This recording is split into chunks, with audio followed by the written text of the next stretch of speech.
यहाँ दी गई जानकारी ज्योतिष पर आधारित है तथा केवल सूचना के लिए दी जा रही है। टीवी 9 डिजिटल इसकी पुष्टि नहीं करता है। यहाँ बताए गए किसी भी उपाय को करने से पहले संबंधित विषय के एक्सपर्ट से निजी तौर पर सलाह अवश्य लें।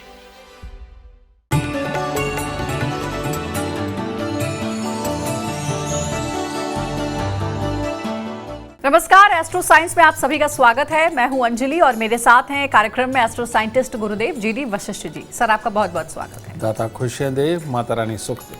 कभी कभी ऐसा होता है कि आप कोई भी काम करते हैं लेकिन वो काम पूरा होते होते रह जाता है।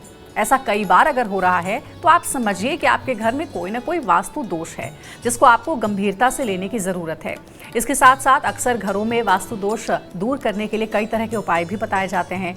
इन उपायों के कारण घर में तोड़फोड़ भी करनी पड़ती है और मोटी रकम भी खर्च होती है। आपको इससे छुटकारा पाने के लिए ज्योतिष शास्त्रों में कई उपाय दिए गए हैं जिनका रुख करना चाहिए या आपके काम में आ रही बाधा को खत्म करने का काम करेंगे। तो चलिए जानते हैं उनके बारे में। इसके साथ ही आपकी राशि के पूरे दिन का हाल भी आपको बताएंगे। तो सबसे पहले गुरुदेव से जानते हैं कि गुरुदेव, आजकल घर का सबसे बड़ा जो वास्तु दोष है वो है अटैच बाथरूम। लेकिन आजकल फ्लैट सिस्टम का ट्रेंड है और इसमें हम देखते क्या है कि अक्सर रूम के साथ अटैच बाथरूम होता ही होता है। तो इस वास्तु दोष को कैसे दूर किया जा सकता है? बेटा, राहु प्रधान दुनिया हो गई है। जगह जगह पोल्यूशन है, सारे पोल्यूशन को राहु ही बोला जाता है। और अब तो घरों के जो अंदर फ्लैट बनते हैं, हर कमरे के साथ अटैच वॉशरूम का होना, वो भी राहु की स्थापना ही है। और यही कारण है कि इसको कलयुग भी बोला जाता है। कलयुग यानी कि कल पुर्जों का युग। तो आदमी टेक्नोलॉजी की तरफ बढ़ रहा है, कल पुर्जों की तरफ बढ़ रहा है, कंप्यूटर साइंस की तरफ बढ़ रहा है। तो राहु प्रधान अपने आप होते जा रहे हैं, अपनी जगह स्वयं घरों के अंदर बनाते चले जा रहे हैं। तो चलो ठीक है, वक्त के साथ चलते हैं। कारण ये कि इतने लोगों को तो नहीं बदला जा सकता, रास्ता ढूंढना पड़ेगा। बिल्कुल। तो ऐसी अवस्था के अंदर बेटा है क्या कि वॉशरूम अगर साथ में है, अगर वॉशरूम का गेट बार बार खराब हो रहा है, उसका लॉक खराब हो रहा है, उसके कब्जे खराब हो रहे हैं, उनके अंदर आवाज़ें आ रही हैं, तो आपका राहु खराब है। तो ये अटैच वॉशरूम गंदा भी रहेगा, वहाँ कीड़े निकलते रहेंगे, नाली में से कीड़े आएंगे। ये दुर्भाग्य की निशानी है। अगर आप राहु को शुभ करके रखते हैं तो ये दुर्भाग्य की निशानी नहीं, आपकी तरक्की की निशानी बनेगी। तो इसीलिए घर में जो वॉशरूम, कमरे के अंदर जो वॉशरूम है, सबसे पहले उसके दरवाजे से शुरू करिए। अगर उसको घुन लग गया है तो समझ लीजिए भविष्य में आपको नुकसान पे नुकसान होने वाले हैं। ऐसे में कुछ मत सोचिए, थोड़ा पैसा खर्च होगा, फौरन चौखट दरवाज़ा बदल दीजिए ताकि घुन वाली लकड़ी बाहर जाए और सौभाग्य अंदर आए। दूसरा, उसके कब्जे और लॉक का बहुत खास ख्याल रखिए।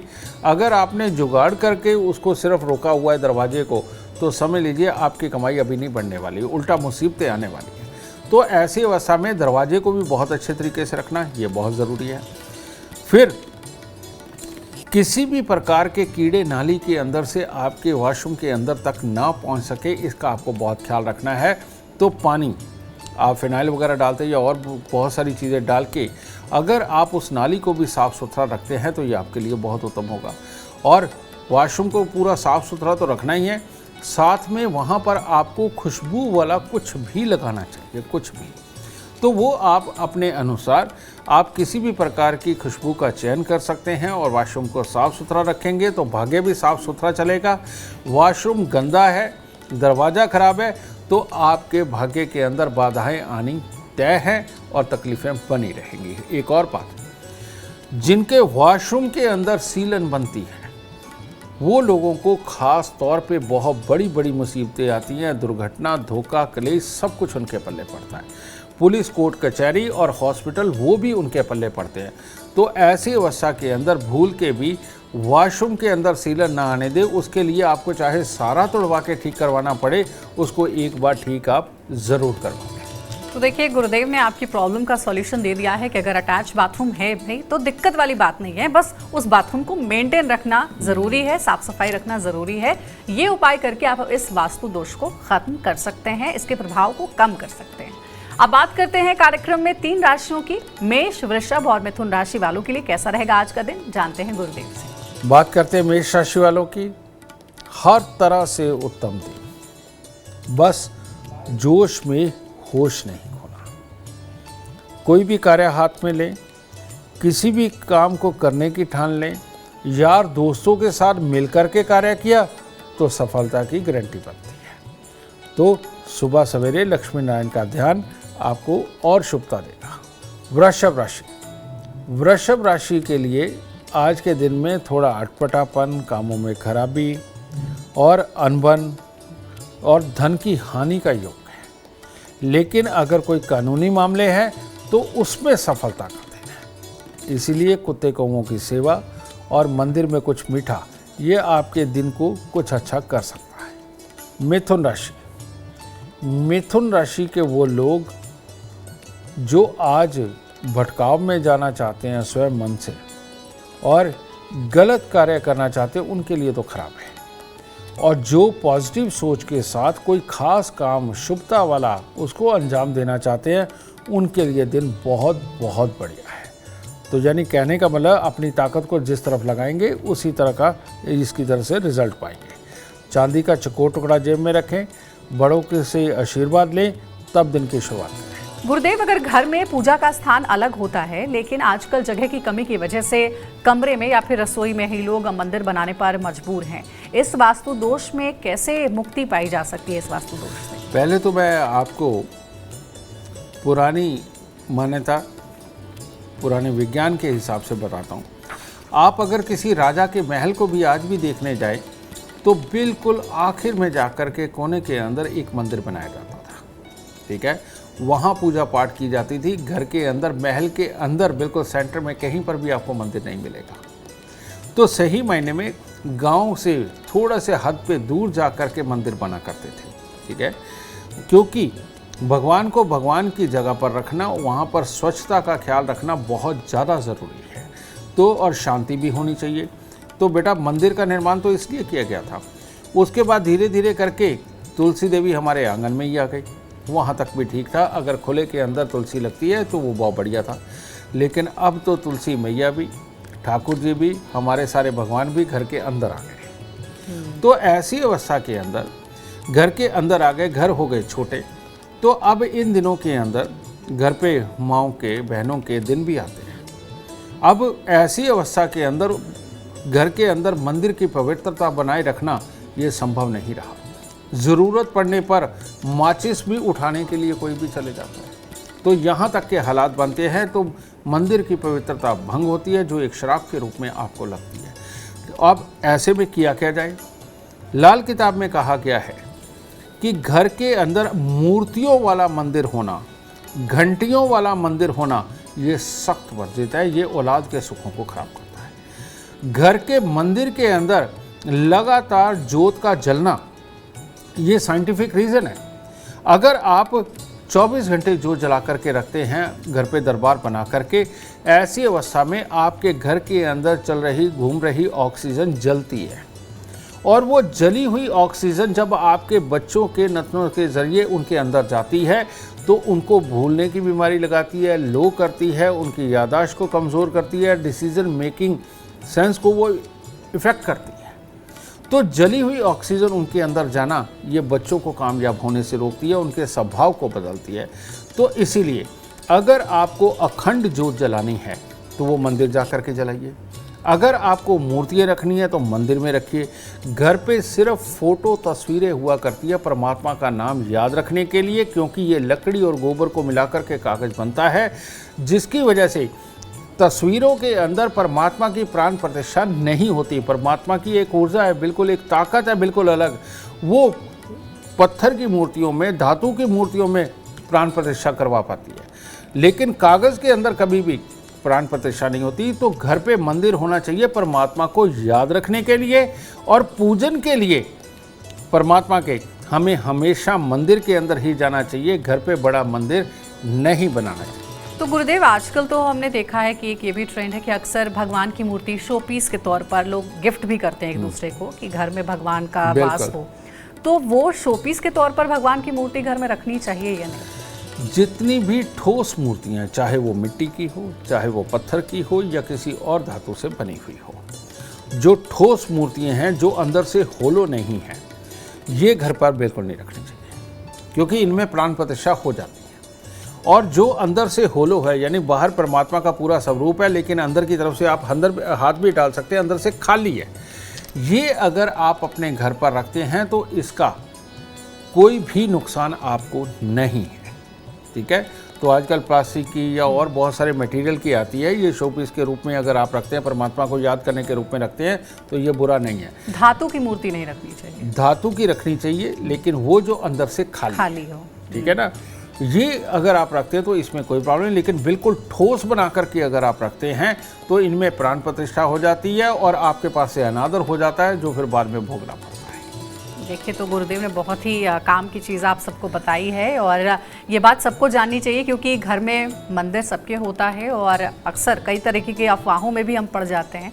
तो गुरुदेव ने जो बताया है उसके मुताबिक यही है कि घर के मंदिर में हमेशा भगवान की फोटो आप रखें, उस फोटो की आप आराधना करिए, पूजा अर्चना करिए, मूर्ति रखने से बचिए।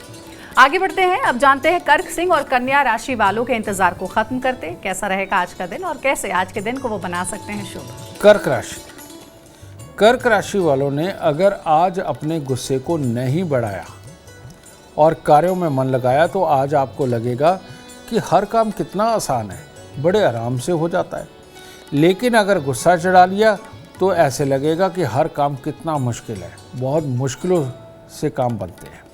तो गुस्सा ना चढ़ाएं, धैर्य से रहें और ख़ास तौर पे कन्याओं को कोई मीठा देके आशीर्वाद लेके दिन की शुरुआत करें और पॉजिटिव रहे, पूरा दिन शुभ है। सिंह राशि, सिंह राशि वाले लोग अगर घर की किसी परेशानी को आज ज़्यादा बड़ी ना मानेंगे और उस चिड़चिड़ेपन में काम की जगह पर अपने सहयोगियों से नहीं लड़ेंगे तो पूरा दिन शुभ है, नहीं तो दिन खराब हो सकता है और थोड़ा सा संघर्ष करना पड़ेगा, दिन के अंत में सफलता प्राप्त होगी। तो आज बड़े बुजुर्गों का आशीर्वाद और माता रानी को कुछ फूल अर्पित करना आपके दिन को शुभ करेगा। कन्या राशि, कन्या राशि वालों के लिए आज का दिन मनोरंजक रहेगा, खुशियां मनाने का दिन है। अपनों के साथ में, यार दोस्तों के साथ में किसी भी तरह से घूमना फिरना, खुशियां मनाना हर तरह से बढ़िया है और काम भी अपने आप ही शायद फ़ोन के ऊपर ही हो जाए, तो हर तरह से बढ़िया दिन। लेकिन फूल मंदिर में ज़रूर अर्पित करें, अगर फूल माला करें तो और भी उत्तम होगा। गुरुदेव, आपके माध्यम से बहुत सारी ऐसी जानकारियां मिल रही हैं जो इससे पहले हम नहीं भी जानते थे। आज वो सारी अफवाहें और सारी भ्रांतियां दूर हो रही हैं। अब एक और ऐसी भ्रांति है, कहते हैं कि दक्षिण मुखी घर वास्तु के हिसाब से सबसे अशुभ माना जाता है, लेकिन अगर किसी ने दक्षिण मुखी घर खरीद लिया जाने अनजाने, तो क्या कोई आसान से उपाय हैं जिससे कि इस दोष से राहत मिल सकती है? आज ये भ्रांति को भी खत्म करते हैं। जन्म कुंडली के अंदर बहुत ज़्यादा धन देने का देवता एक ही है और वो है मंगल ग्रह। जिनके भी जन्म कुंडली के अंदर 7वें घर से लेकर 12वें घर तक मंगल बैठे हैं, वो करोड़ों नहीं, वो अरबों रुपए तक कमा सकता है। समझिए, ये योग के ऊपर डिपेंड है। तो ऐसी अवस्था के अंदर दक्षिण मुखी घर खराब कैसे हो सकता है? दक्षिण मुखी घर उन्हीं का खराब है जब मंगल स्वयं बहुत ही खराब अवस्था के अंदर बैठे हुए हों और मंगल कैंसर कारक बैठे हुए हों, अल्सर कारक बैठे हुए हों और या बहुत ख़राब जगह पर बैठकर हमारे पेट और आँखों को प्रभावित कर रहे हों, हमारे स्वभाव को ख़राब कर रहे हों। ऐसे लोगों के लिए दक्षिण मुखी मकान, घर के आसपास कीकर, बेरी, नीम का पेड़, घर के सामने धूल उड़ता हुआ मैदान, ये होना बहुत बहुत खतरनाक है। तो इन लोगों के लिए जिनका मंगल खराब होता है, लेकिन जिनका मंगल शुभ है, जिनका मंगल अच्छा है, अगर ये लोग दक्षिण मुखी मकान में रहते हैं तो ये मालो माल हो जाएंगे, बहुत अमीर होंगे। और आज अगर इन्होंने 1 करोड़ रुपए का घर बनाया है दक्षिण मुखी मकान में रहते हुए, ये 50 करोड़ रुपए का घर भी बना सकते हैं दक्षिण मुखी मकान में रहते हुए। लेकिन जिनका खराब है ये मंगल, वो अगर दक्षिण मुखी मकान के अंदर रहते हैं तो ऐसे में जो अपने पास है वो भी बिक जाने की नौबत आती है, बीमारियां आती हैं, तकलीफ आती है, काम धंधे नहीं चलते। तो ऐसी अवस्था में एकदम घर छोड़ना तो संभव नहीं है। तो ऐसी अवस्था में जो आपका घर है, घर की दहलीज पे, एंट्री वाले गेट पे जो टोपी वाली कील है, यानी कि इतनी मोटी उसकी टोपी होती है और ये लंबी कील होती है जो लगभग 8-9 इंच लंबी भी होती है, ये 3 कीलें लीजिए घर की चौखट के मध्य में एक कील और दोनों साइडों पे एक एक कील, ये आपको लोहे की कील लगा देनी चाहिए ताकि इस दक्षिण मुखी मकान का बुरा फल आपको प्राप्त ना हो। और जब तक आप दक्षिण मुखी मकान में रह रहे हैं तब तक हर मंगलवार को 8 गुड़ की रोटी यानी कि गुड़ की चाशनी बना के उसमें आटा गूंद के आप 8 पेड़े ये बना करके तंदूर में रोटी लगवा के कुत्ते और कौवों को डालते रहें तब तक जब तक कि ये दक्षिण मुखी मकान आप छोड़ नहीं। चलिए, तो ये उपाय भी आप सब जरूर याद रखिएगा, बहुत काम आपके आने वाली है। अब आगे बढ़ते हैं, तुला, वृश्चिक और धनु राशि वालों का इंतजार खत्म करते हैं और गुरुदेव से जानते हैं इनके लिए कैसा रहेगा आज का दिन। तुला राशि, तुला राशि के वो लोग जिनके संतानें हैं उनकी तरफ से भी खुशखबरियाँ हैं और कोई भी नए काम करने हो, मान प्रतिष्ठा कमानी हो, सबके लिए दिन उत्तम है। बस कुत्ते कौवों की थोड़ी सेवा या गरीब बच्चों को कुछ मीठा ये दान करके करिए, शुभता और बढ़ेगी। वृश्चिक राशि, वृश्चिक राशि के लोगों के लिए आज रूठों को मनाने का दिन है। कहने का मतलब आज जिसको भी मनाएंगे, जिसको भी जो समझाएंगे सब समझ आ जाएगा और पूरा वातावरण मधुर बनेगा और कार्यों के अंदर सफलता वो भी आज लिखी है और विदेश जाने की कोशिश में भी कामयाबी आज आपको प्राप्त होगी। बस थोड़ी सी चने की दाल मंदिर में देके तब दिन की शुरुआत करें। धनु राशि, धनु राशि वालों के लिए तो बहुत ही शुभ दिन है। आज कोई भी ऐसा कार्य अगर आपको करना है जिससे कि आपके यार दोस्तों में, आपकी रिश्तेदारी में, आपके शहर में आपका नाम रोशन हो सके, ऐसे किसी भी काम को करने के लिए आज खास दिन है।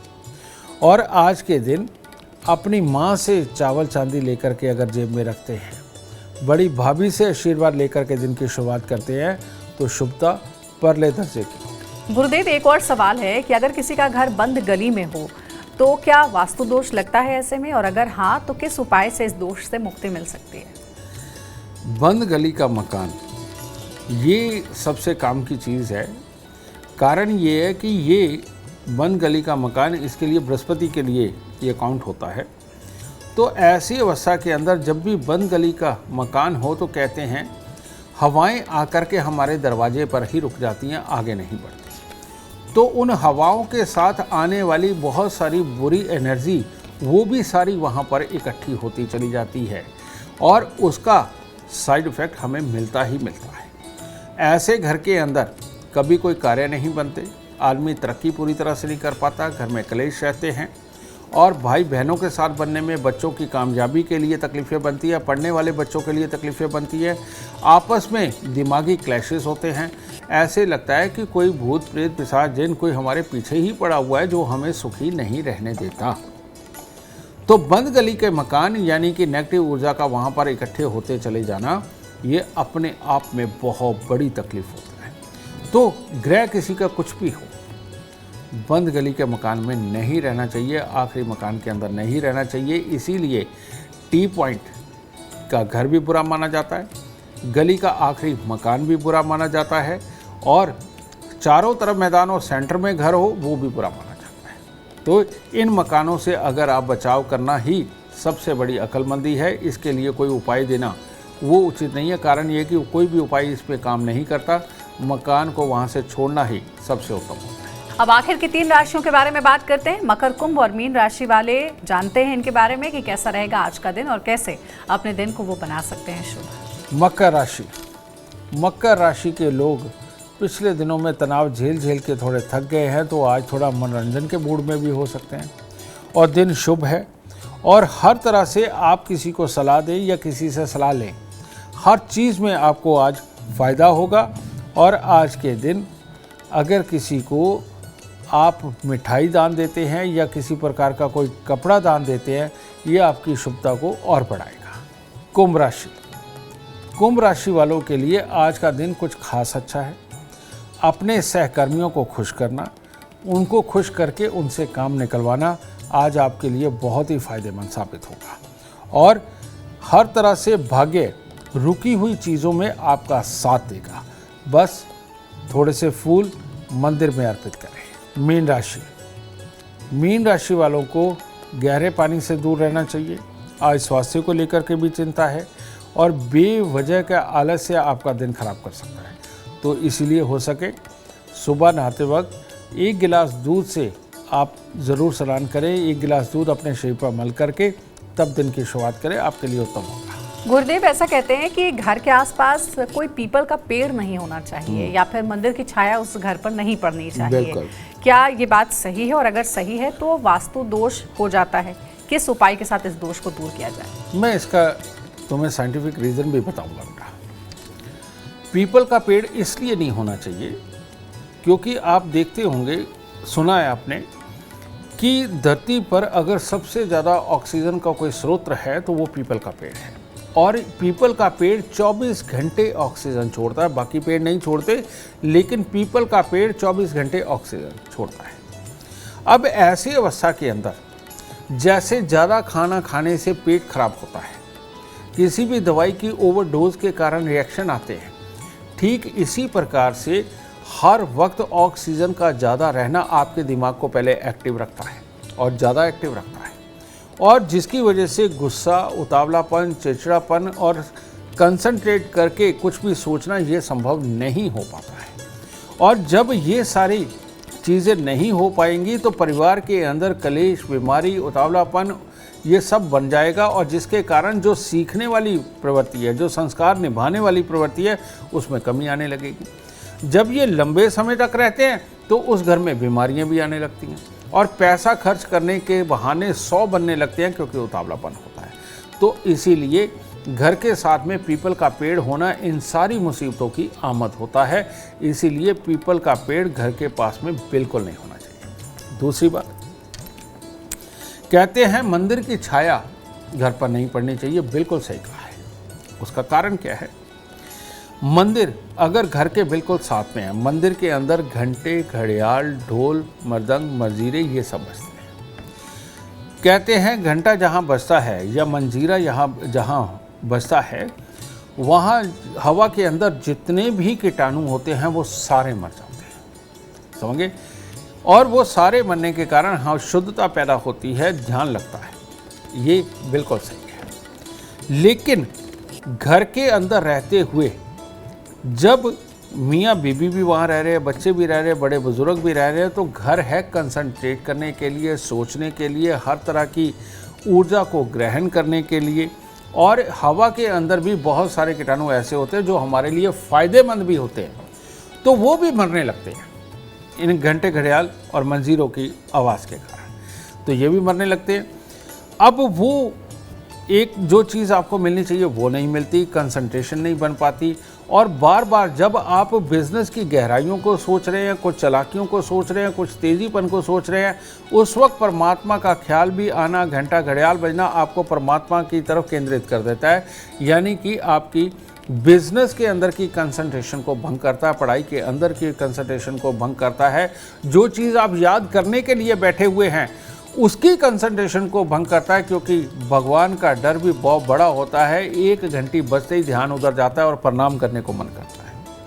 तो ये पूरे दिन का उतावलापन बन जाता है मंदिर के साथ घर होने से, और जिसका नुकसान इंसान को अपनी निजी ज़िंदगी के अंदर चुकाना पड़ता है।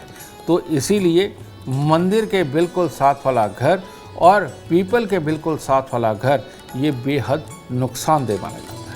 एक और सवाल है गुरुदेव कि कहते हैं कि अगर पीपल का पौधा या पेड़ अपने आप से उगने लगा हो तो उसे उखाड़ना नहीं चाहिए। बिल्कुल, इसको उखाड़ा जा सकता है जब तक कि ये तना इस तरह से हाथ में ना आने लग जाए, तब तक उखाड़ा जा सकता है। और अगर ये इतना बड़ा तना हो गया, उसका कारण ये है, ये ऑक्सीजन का सिलेंडर है। जब तक ये छोटा तना, पतला तना है, इतना है, तब तक कोई दिक्कत नहीं। और तब तक अगर आप इसे उखाड़ भी देते हैं और स्वयं उखाड़ देते हैं तो इसमें कोई हर्ज नहीं, कोई परमात्मा आपको कोई श्राप नहीं देगा। लेकिन अगर ये करते करते इतना बड़ा हो गया तो तब अगर इसे काटा तो एकदम बहुत तेज़ी से इसमें से ऑक्सीजन रिलीज होती है, जो आपके ऑरा मंडल को बिल्कुल हिला के रख देगी, उथल पुथल कर देगी। और ऐसे में पीपल का पेड़ काटने के बाद ये भी संभव है कि बहुत बड़ी बड़ी बीमारियां आने लगे, आपकी सोच हिल जाए, आपके डिसीजन मेकिंग पावर में दिक्कत आने लगे। आपको नॉर्मल लगेगा लेकिन सही मायने में आपका पूरा व्यवहार ही बदल सकता है। तो इसीलिए पीपल का पेड़ नहीं काटना चाहिए अगर बहुत मोटा है, लेकिन अगर छोटा तना इतना सा मोटा या यहाँ तक का भी मोटा होता है, आप हाथ से पकड़ के भी उसको उखाड़ सकते हैं। ऐसे में कोई दोष आपको नहीं लगेगा। तो देखिए, गुरुदेव ने आपके हर सवाल का जवाब दे दिया है, लेकिन अभी फिलहाल कार्यक्रम में इतना ही, क्योंकि अगर आप चाहते हैं जीवन में कामयाबी और अपार धन और लाभ की प्राप्ति, तो आज के कार्यक्रम में जितने भी उपाय बताए गए हैं उसे आप ज़रूर ध्यान से फॉलो करें। उम्मीद करते हैं आज का विषय आपको पसंद आया होगा। कल आपके सामने एक और नया विषय लेकर आएंगे जो आपकी कॉम्प्लिकेटेड लाइफ को बना देगा आसान और खुशियों से भरपूर। अगर आप हमारे गुरुदेव से मिलना चाहते हैं, उनका अपॉइंटमेंट चाहते हैं, तो कॉन्टैक्ट आप कर सकते हैं। नंबर है 9999990522। आप भी सुख समृद्धि और खुशहाली चाहते हैं और चाहते हैं आपके दुखों का अंत हो जाए, तो इसके लिए एस्ट्रो साइंस ऐप डाउनलोड करना ना भूलें। फिलहाल समय हो गया आपसे इजाजत लेने का। आप बने रहे हमारे साथ और हमारे एस्ट्रो साइंटिस्ट गुरुदेव GD वशिष्ठ जी के साथ देखना ना भूलें। एस्ट्रो साइंस रोजाना सुबह 8 बजे। नमस्कार।